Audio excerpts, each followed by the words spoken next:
Sam Spencer reporting live from Maine's delegation morning breakfast.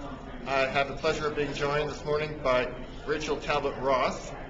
Rachael is a delegate for Barack Obama here in Denver. How's the convention been going? It's been an overwhelming and emotional feeling. This is my first convention, and I cannot express to you how wonderful the experience has been. It's been. What have some of the highlights been for you? Well, obviously when Barack Obama was nominated, that was overwhelming. People were cheering and singing and dancing, and I was crying. You were crying? Yeah, I mean, it was the culmination of not just Barack Obama as a person, but the culmination of generations of people. And the first time in our nation's history that we've nominated the Democratic Party, or any party, has nominated an African American to run for president. That must be pretty exciting. I mean, it's certainly exciting for me, but perhaps it's even more exciting for you. Oh, well, it brings forth that whole concept of the content of our character. That Dr. King's prophetic leadership reminds us that it's not about the color of your skin. And it is the content of your character, and when that happened, it rang true to me that prophetic vision had come true. Rachel, tell us a little about your work in civil rights in Maine. You have several leadership positions in the Maine NAACP. Is that correct? That is correct. I am a ninth generation Mainer, proud of my state, and I come from a legacy of family activism around social justice and equal rights. I am the current president of the NAACP in Portland, and I also represent the state of Maine in the New England area level.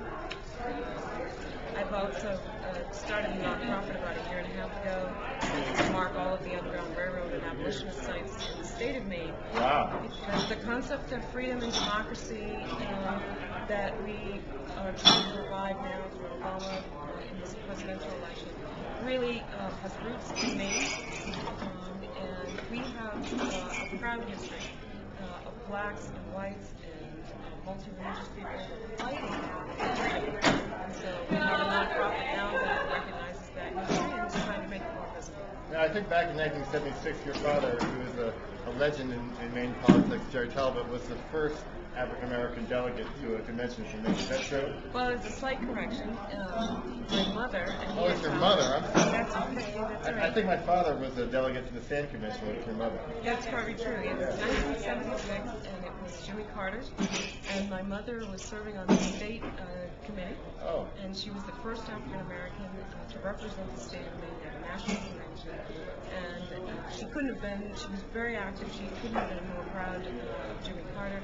And once he was elected, she loaded us up. I was 16 years old in this old VW van, and drove down to D.C. So she could attend the inauguration. And then she recounted every second of it to us. And of course, we were 16 and we were, but it was one of her life dreams. And coming to this convention at this time, this is in our history. I brought my 15-year-old son, and it has been a dream. Maine's delegation of 32 people has 4 African Americans. That seems like a lot considering Maine's population. Yeah. It seems like significant progress. Would you care to comment on that? Well, I mean, I work for the city. I do work on equal opportunity, and so I know the statistics. Maine is the whitest state in the country. But proudly, out of our small delegation, we've got 4 African Americans that span the generations, 2 males, 2 females. It is a real statement about where Maine's beliefs are. Even though we may not be represented, we still have a very inclusive team, a very open team, and I couldn't be more proud to be here with them and with all of you. Well, it's been great to be here with you in Denver. Thank you very much for joining us. Thank you, Brian.